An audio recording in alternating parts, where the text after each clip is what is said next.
যদি আপনি কোনো কাজে দক্ষতা না থাকে বা আপনি যদি কোনো স্কিল সম্পূর্ণ না হন বা আপনি আহ, কি করবেন যদি এখনও যদি ডিসাইড যদি করেন তাহলে ফাইবার থেকে কিভাবে আপনি টাকা ইনকাম করতে পারবেন সে বিষয়ে কিন্তু আজকে আপনাদের ভিডিওতে দেখানো হবে। তো তার আগে একটা জিনিস বলে ফেলি, মানে আপনি যদি ফ্রিল্যান্সিং যদি অ্যাকচুয়ালি যদি ইন্টারেস্ট যদি হন তাহলে আপনাকে দুটা জিনিস আপনার মধ্যে অবশ্যই থাকতে হবে। নাম্বার ওয়ানটা হলো যে আপনার ধৈর্য, এবং নাম্বার টুটা হলো যে আপনার সময়। মানে আপনি যদি সেই যদি ধৈর্যটা যদি ঠিকমতো যদি না যদি থাকে, আপনি যদি মনে করেন আপনি কালকে থেকে কাজ পেয়ে যাবেন বা আজকে কেন কাজ পাচ্ছেন না বা পরশু দিন আপনি কাজ পেয়ে যাবেন, তাহলে কিন্তু এটা ভুল। মানে আপনাকে অনেক ধৈর্য সহকারে ওয়েট করতে হবে, কারণ আপনি কখন কাজ পাবেন কীভাবে কাজ পাবেন সেজন্য আপনাকে কিন্তু অনেক কিছুর উপর ডিপেন্ড করবে আপনি কীভাবে কাজটা পাবেন। আর মাস্ট বি আপনাকে সময় দিতে হবে, কারণ আপনারা যদি মনে করেন সময় যদি দেন এবং ঠিক টাইমে যদি ফাইবারে যদি থাকেন তাহলে কিন্তু এক্ষেত্রে আপনার কাজ পাওয়ার কোনো সম্ভাবনাই থাকবে না। তো আপনি এক্ষেত্রে অবশ্যই কিন্তু আপনি কিন্তু চেষ্টা করবেন যথাসম্ভব সময় দেওয়ার জন্য, এবং সব সময় ফাইবারে যাতে আপনি অনলাইনে যাতে থাকেন সেই জিনিসটা আপনাকে খেয়াল রাখতে হবে। যাই হোক, এখন আজকে আমাদের টপিক্সটা হলো, ধরেন আপনি যদি কোনো কিছু যদি জানেন, মানে আপনার যদি কোনো বিষয়ে যদি দক্ষতা যদি থাকে, তাহলে এই ক্ষেত্রেও আপনি ফাইবার থেকে কিভাবে টাকা ইনকাম করতে পারবেন। ধরুন এক্সাম্পল স্বরূপ, আপনি যদি একটা যদি আপনি যদি গ্রাফিক্স ডিজাইনিংয়ে যদি এক্সপার্ট হতে যদি চান তাহলে আপনাকে গ্রাফিক্স ডিজাইনিং শিখতে হবে, সেজন্য আপনার 6 মাসের মতো একটা টাইম লাগবে।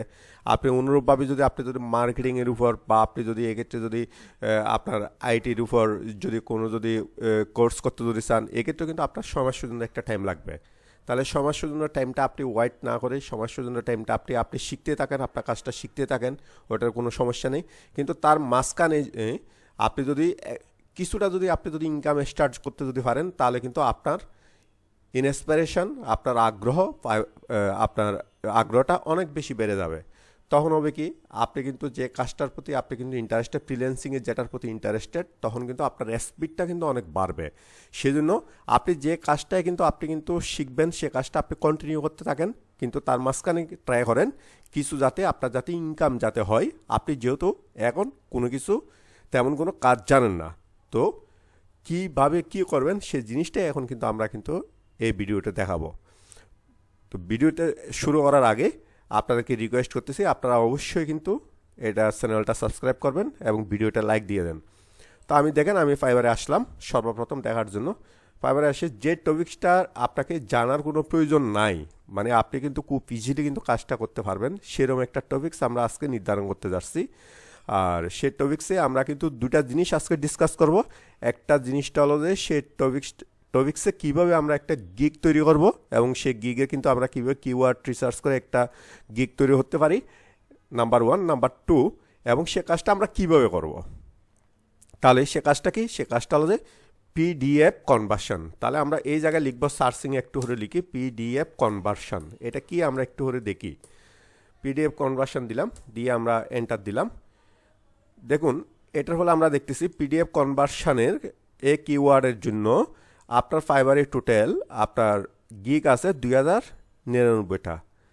তার মাঝখান থেকে আমরা যদি একটু করে যদি দেখি অনলাইনে কয়জন আছে, তাহলে আমরা দেখছি অনলাইনে মাত্র 93টা কিন্তু এখন বর্তমানে অ্যাভেলেবেল আছে, 93 জন। ঠিক আছে, তাহলে দেখেন গিগ যদি আপনার যদি এই কিওয়ার্ডে যদি আপনার যদি 2099টা যদি থাকে, অনলাইনে আছে অনলি 91 এখন। তার মানে কি, তাহলে আপনি এক্ষেত্রে আমরা দেখতেছি কি এই গিগে কম্পিটিশন কিন্তু খুবই কম, এবং এই গিগে তেমন কোনো আপনাকে কোনো পূর্ব এক্সপিরিয়েন্সের কোনো প্রয়োজন নেই।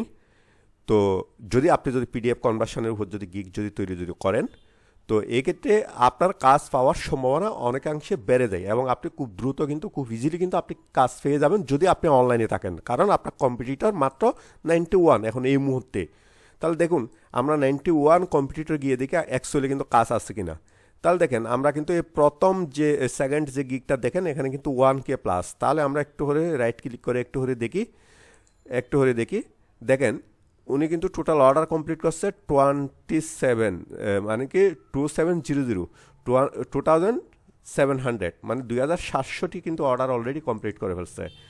এবং দেখেন উনি কিন্তু ম্যানুয়াল ইবুক কনভার্সন করবে, এটাও কিন্তু পিডিএফ থেকে উনি কিন্তু $25 করে কিন্তু নিয়ে কিন্তু থাকে। তার মানে কি, তাহলে কিন্তু আমরা দেখতেছি কি এটার উপর কিন্তু ভালোই মোটামুটি কাজ আছে। আরও দেখেন, আমরা আরও করে যাই, এটার মধ্যে দেখতেছি আমরা 154 রিভিউ আছে, তার মানে কি এটার উপরে কিন্তু আছে। তো এইভাবে যদি দেখি আমরা দেখতেছি মোটামুটি এগুলাতে ভালোই কাজ আছে, এত খারাপ নয়। তো আমরা করতে পারি কি, আমরা এক্ষেত্রে কিন্তু একটা কিওয়ার্ড নির্বাচন করতে পারি, সেই কিওয়ার্ডটা হলো পিডিএফ কনভার্সন। তাহলে আমি বলছিলাম আমরা টোটাল 2টা টপিক্স কিন্তু আলোচনা করবো পিডিএফ কনভার্সন নিয়ে। একটা টপিক্সটা হলো যে আপনি কিওয়ার্ড কীভাবে রিসার্চ করবেন, নাম্বার 1, কিওয়ার্ড রিসার্চ করে কীভাবে গিফট তৈরি করবেন, নাম্বার 1, নাম্বার 2, এবং পিডিএফ কনভার্সন আসলে কীভাবে করা হয়, কীভাবে কিন্তু আপনি দ্রুত আপনি কাজ, কোনো কিছুই জানেন না, কাজ জানেন না, তাহলে আপনি কীভাবে কিন্তু কনভার্টটা কীভাবে করতে পারবেন, এই দুইটাই। এবং সেকেন্ড নাম্বার টপিক্স আমরা ভিডিও লাস্টে আলোচনা করবো। ফার্স্টে কিন্তু আমরা আলোচনা করতেছি পিডিএফ কনভার্সন নিয়ে গিগ কীভাবে তৈরি করবো। তাহলে আমরা কিন্তু একটা কিন্তু কিওয়ার্ড অলরেডি পেয়ে গেছে। আপনারা যারা গিগ যারা করবেন সবাই কিন্তু পিডিএফ কনভার্সনটা ইউজ করতে পারেন। এরপর যদি আমি যদি সেকেন্ডের জন্য যদি যাই কনভার্ট ফাইল, তাহলে কনভার্ট ফাইলের উপর আমরা একটু দেখি। কনভার্ট ফাইলও দেখতেছি, আমাদের দেখতেছি গিগ মাত্র 5560টা আছে। এক্ষেত্রে যদি আমি যদি একটু যদি অনলাইনে কয়জন আছে দেখি, মাত্র কিন্তু 221 জন। এবং এই কিওয়ার্ডের উপরে দেখতেছি আমাদের কাজ আছে। তো আপনি কিন্তু এক্ষেত্রে কিন্তু এটাকেও কিন্তু আপনারা কি করতে পারেন, কিওয়ার্ড হিসেবে আপনারা সিলেকশন করতে পারেন।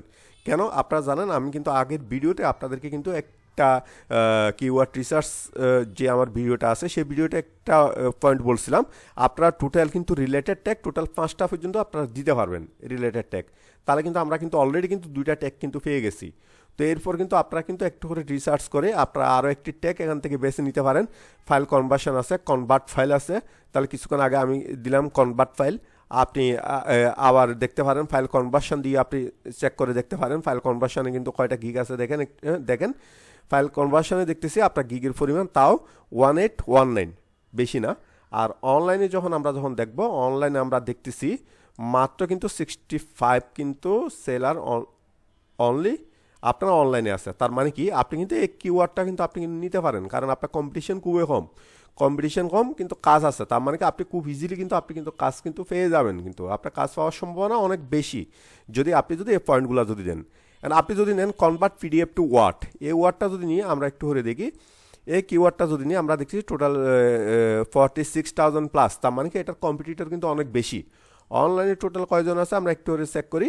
এটা অনলাইনে দেখতেছি, তাও দেখতেছি কম আছে, অনলাইনে তেমন বেশি থাকে না অ্যাকচুয়ালি। তার মানে কি আপনাকে কিন্তু একটা জিনিস আমরা বুঝে গেছি, আপনাকে সবসময় অনলাইনে থাকতে হবে, কারণ অনলাইনে থাকলে কিন্তু আপনাকে কাজটা দিবে, আদারওয়াইজ কিন্তু আপনি কাজটা পাবেন না। কারণ একজন বায়ার যখন আপনার একটা কিওয়ার্ড দিয়ে যখন সার্চ যখন করে একটা গিগকে বা একটা সেলারকে, তখন কিন্তু উনি সর্বপ্রথম চেক করে উনি অনলাইনে আছে কিনা। অনলাইনে থাকলে কিন্তু মেসেজ দিবে, আদারওয়াইজ কিন্তু উনি সহজে মেসেজ দেয় না। তো এক্ষেত্রে যেহেতু আপনি নিউ, নতুনদের ক্ষেত্রে এটা হয়ে থাকে বেসিক্যালি। তো এক্ষেত্রে আপনাকে অবশ্যই কিন্তু সবসময় অনলাইনে থাকতে হবে। অনলাইনে থাকলে আমরা দেখতেছি এর কিওয়ার্ডের যতই কম্পিটিটর থাকবে না কেন, কিন্তু আমরা দেখতেছি তার এক্ষেত্রে আপনার অনলাইনে থাকে খুবই কম। তার মানে কি আপনার কাজ পাওয়ার পসিবিলিটি বেশি।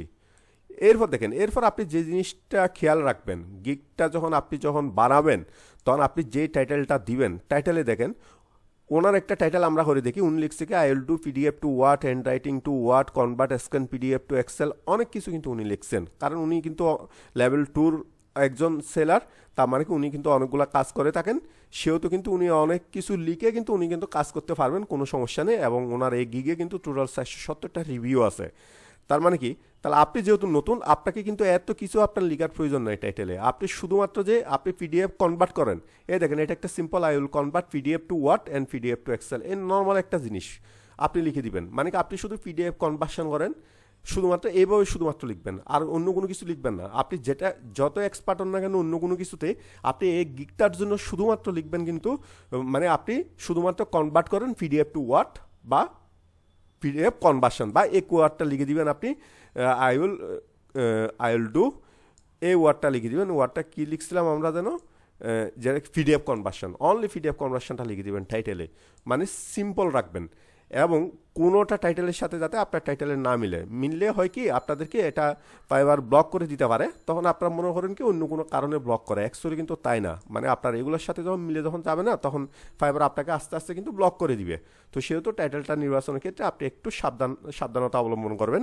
এক্ষেত্রে টাইটেলটা আপনি শুধুমাত্র পিডিএফ ছাড়া, মানে পিডিএফটাই শুধুমাত্র আপনি হাইলাইট করবেন, আপনি কোনো কিছু হাইলাইট করার প্রয়োজন নেই, কারণ আপনার এই গিগটা শুধুমাত্র পিডিএফ। আপনি আমি যেহেতু ভিডিওটা যেহেতু রেডি হতেছি, যারা শুধুমাত্র নতুন এবং যারা শুধুমাত্র এখনও কিন্তু তাদের স্কিলে কোনো দক্ষতা নাই, যারা শুধুমাত্র পিডিএফ ফাইল কনভার্সন করবে তাদের জন্য। তো শুধুমাত্র তাই আপনারা শুধুমাত্র এই জিনিসটা লিখবেন, এর চেয়ে বেশি কোনো কিছু এই গিগের মধ্যে আপনারা লিখবেন না। আপনারা শুধুমাত্র একটা কথা লিখবেন, যেমন ধরেন এটা একটা সিম্পল, আপনার ক্যানভা এটা লেখার প্রয়োজন নেই, আপনি শুধুমাত্র I will convert PDF to word Excel, শেষ। আপনার এরকম একটা গিগ হয়ে যেতে পারে।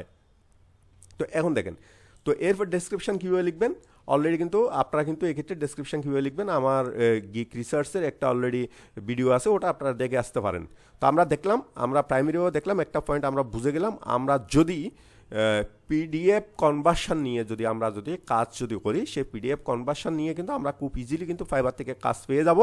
এবং পিডিএফ কনভার্সনের জন্য আপনার কোনো এক্সপিরিয়েন্স বা আপনার কোনো স্কিল বা আপনার কোনো দক্ষতা কোনো কিছুই কিন্তু আপনার কোনো অবস্থাতে কিন্তু আপনার প্রয়োজন নেই। আপনি শুধুমাত্র পিডিএফ কনভার্সন দিয়ে একটা সুন্দর মতো একটা গিগ ওপেন করে নেবেন।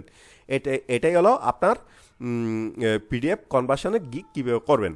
সেকেন্ডলি আপনাদেরকে যে টপিক্সটা নিয়ে বলবো, ঠিক আছে আপনি তো এখন গিগ রেডি হচ্ছেন পিডিএফ কনভার্সন এবং ফাইবারে আপনার গিগটা অলরেডি অ্যাভেলেবেল এবং আপনি অনলাইনেও থেকে থাকেন।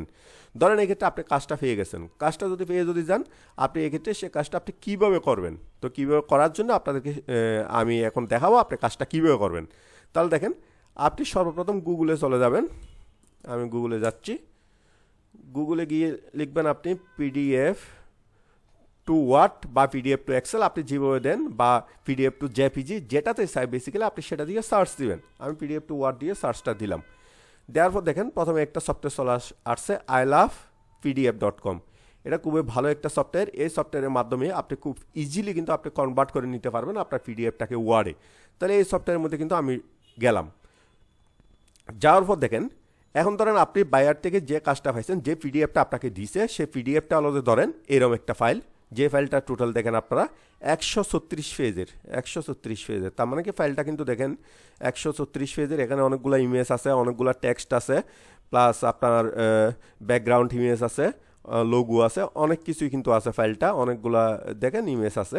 এই পিডিএফ ফাইলটা, এই টোটাল পিডিএফ ফাইলটা এখন আপনাকে বলা হয়েছে কি এটা আপনাকে ওয়ার্ডে কনভার্ট করে দিতে হবে এবং এডিটেবল হতে হবে, যাতে করে উনি এডিট করতে পারেন। তার মানে কি ওনার ইচ্ছা মতো যাতে উনি লিখতে পারেন। তার মানে কি উনি এখানে ধরেন আপনার এই ইমেজটা যদি ডিলিট করতে যদি চাই, ইমেজটা যাতে উনি রিমুভ করতে পারেন, বা সেকশন 3 লিখা আছে এটা যদি উনি চেঞ্জ করতে যদি চাই উনি যাতে চেঞ্জ করতে পারেন, বা উনি যদি চাই এই জায়গায় কিন্তু কোনো লিখা কিন্তু ওনাকে চেঞ্জ করতে হবে, তাহলে যাতে চেঞ্জ করতে পারে, সেভাবে কিন্তু আপনাকে এডিটেবল ওয়ার্ড ফাইলে আপনাকে কনভার্ট করে দিতে হবে এবং লিখাটা একজ্যাক্ট হুবহু কিন্তু পিডিএফে যেরকম আছে ওইরকম কিন্তু থাকতে হবে। তো এটাই কিন্তু আপনার কিন্তু বাইরের রিকোয়ারমেন্ট। তো এই রিকোয়ারমেন্টটা ফিল আপ করার জন্য আমরা করলাম কি, আমরা কিন্তু এই সফটওয়্যারটার মধ্যে পিডিএফ এর মধ্যে আমরা চলে আসলাম। আসার পর আমরা কী করবো, এক্ষেত্রে দেখেন এটা পিডিএফ টু, যেহেতু ওয়ার্ডে conversion, PDF to word already আছে, আমি সিলেক্ট করব সেই পিডিএফটা কোন জায়গায় আছে। সিলেকশন করে আমি সে সিলেকশন থেকে আমি তাকে সার্চ করে নিয়ে আসবো, যে জায়গায় আছে তার লোকেশনটা আমি নিয়ে আসলাম। লোকেশনটা নিয়ে এসে আমি দিয়ে দিলাম। এরপর দেখেন আপনি কনভার্ট টু ওয়ার্ডে ক্লিক করবেন। দেখেন এরপর কনভার্টিং হতেই আছে, ফাইলটা কিন্তু কনভার্ট হয়ে যাচ্ছে। কনভার্ট হতে একটু করে টাইম নিবে। ফাইলটা কিন্তু অনেক বড়, 156 পেজের। এটা যদি আপনি নিজের হাতে লিখতে চান, আপনার কিন্তু কয়দিন লাগবে, মিনিমাম আপনার 5 থেকে কিন্তু 6 দিন টাইম লাগবে মিনিমাম। তাও কিন্তু আপনি হুবহু কিন্তু সেমভাবে কিন্তু সেম ফরম্যাটে কিন্তু আপনি কোনো অবস্থাতে কিন্তু এটা কনভার্ট করতে পারবেন না, কারণ বায়ার্সের রিকোয়ারমেন্ট কিন্তু সেম ফরম্যাটে আপনাকে কনভার্ট করে দিতে হবে এবং সেটা এডিটেবল হতে হবে। তাই এই সফটওয়্যারটা কিন্তু আপনাকে কিন্তু এই 1 মিনিটও কিন্তু লাগে নাই, 1 মিনিটের মধ্যে কিন্তু আপনাকে ফাইলটা কনভার্ট করে দিচ্ছে। তো এটা দেখার জন্য আপনি কী করবেন, ডাউনলোডে ক্লিক করবেন। এই দেখেন ডাউনলোড হতেই আছে, ফাইলটা আপনার ডাউনলোডিং হতেই আছে। ডাউনলোড হওয়ার পর আমরা ফাইলটা কিন্তু একটু করে ওপেন করব। ওপেন করে আমরা দেখব মাইক্রোসফট ওয়ার্ডে একজ্যাক্টলি হুবহু আমার ফাইলটা কিন্তু এক্ষেত্রে আপনার কনভার্ট হয়ে গেছে কি না। আমরা একটু করে দেখি, আমার ফাইলটা অলরেডি ডাউনলোডেড কমপ্লিটেড। দেখি ফাইলটা ওপেন করে, এই দেখেন এটা হলো আমার মাইক্রোসফট ওয়ার্ডের ফাইলটা। আমার যেভাবে ছিল ঠিক একজ্যাক্ট কিন্তু সেমভাবে কিন্তু দেখেন মাইক্রোসফট ওয়ার্ডে কিন্তু অলরেডি চলে আসছে যেভাবে চাইছি। আপনি দেখেন, আপনি যদি চান যে কোনো জায়গায় লিখা চেঞ্জ করবেন, আপনি দেখেন আমি লিখা চেঞ্জ করি। এই জায়গায় যেমন ধরুন ওনার আছে, এই জায়গায় আপনি ধরেন আমি লিখলাম টিএসটি টেস্ট, একটু দেখার জন্য এই দেখেন আমার লেখাটা চেঞ্জ হয়ে গেছে। হ্যাঁ, আপনি যেখানে চান না কেন আপনি এটা কিন্তু চেঞ্জ হয়ে যাবে, যেহেতু এটা মাইক্রোসফট ওয়ার্ডে অলরেডি এডিটেবল ফাইলে এটা কনভার্ট হয়ে গেছে। আপনি যদি চান এই লেখাটা চেঞ্জ করবেন আন্ডারস্ট্যান্ড, এই দেখেন আন্ডার আমি লেখাটা চেঞ্জ করতেছি, তার মানে কি এডিটেবল। আপনি যদি চান এই ইমেজটা কিন্তু আপনি কিন্তু ডিলিট করবেন, এই ইমেজটা কিন্তু আপনি কিন্তু ডিলিট করতে পারবেন, তার মানে কি সুযোগ আছে। এবং এই ক্ষেত্রে কিন্তু এই জায়গায় কিন্তু আপনি নতুন ইমেজও কিন্তু আপনি দিতে পারবেন, তার মানে কি অনেক ইজি। আপনাকে কিন্তু একজ্যাক্ট পিডিএফ ফাইলটা কিন্তু যেরকম ছিল একজ্যাক্ট আপনাকে কিন্তু সেম ভাবে কিন্তু এই ফাইলটা কিন্তু আপনাকে কিন্তু কনভার্ট করে কিন্তু অলরেডি কিন্তু দিয়ে দিছে। তাহলে আমরা দেখতেছি আপনার যদি কোনো যদি স্কিল না থাকে, মানে কি আপনি কোনো টপিক্সের উপরে এখন এই মুহূর্তে যদি দক্ষতা যদি হন, আপনি শুধুমাত্র কিন্তু একটা কিন্তু পিডিএফ কনভার্সনের মাধ্যমে ফাইবার থেকে কিন্তু অনেক ইজিলি টাকা ইনকাম করতে পারবেন। এবং আপনি যদি ডেলি যদি আপনি 5 থেকে যদি $10 যদি কাজ যদি পান, তাহলে কিন্তু আপনার কমপক্ষে কিন্তু মান্থলি কিন্তু কমপক্ষে কিন্তু আপনার কিন্তু 20 থেকে 30,000 টাকা কিন্তু আপনার ইনকাম হবে। তো আপনি একটা ফ্রিল্যান্সিং স্টার্ট করার আগে যদি এরকম যদি ছোটোখাটো যদি একটা যদি ইনকামের ব্যবস্থা হয়ে যদি যায়, আপনার কাজের প্রতি ফ্রিল্যান্সিংয়ের প্রতি আপনার আরও ইন্টারেস্টটা কিন্তু আরও বেড়ে যাবে। তো পাশাপাশি আপনি আপনার কাজ শিখতে থাকেন, আপনি যে বিষয়ে ফ্রিল্যান্সিং করবেন সে বিষয়ে শিখতে থাকেন, তার আগে কিন্তু আপনারা কিন্তু এইভাবে কিছু টাকা ইনকাম করা আপনারা স্টার্ট করে দিতে পারেন, যার ফলে আপনার ফ্রিল্যান্সিংয়ের উপর আপনার কিন্তু ইন্টারেস্টটা কিন্তু দিন দিন কিন্তু বাড়তে থাকবে। থ্যাঙ্কস সবাইকে। আর আপনারা সবাই কিন্তু ভিডিওটি লাইক দেন এবং অবশ্যই এটাতে সাবস্ক্রাইব করে দেন। Thank you.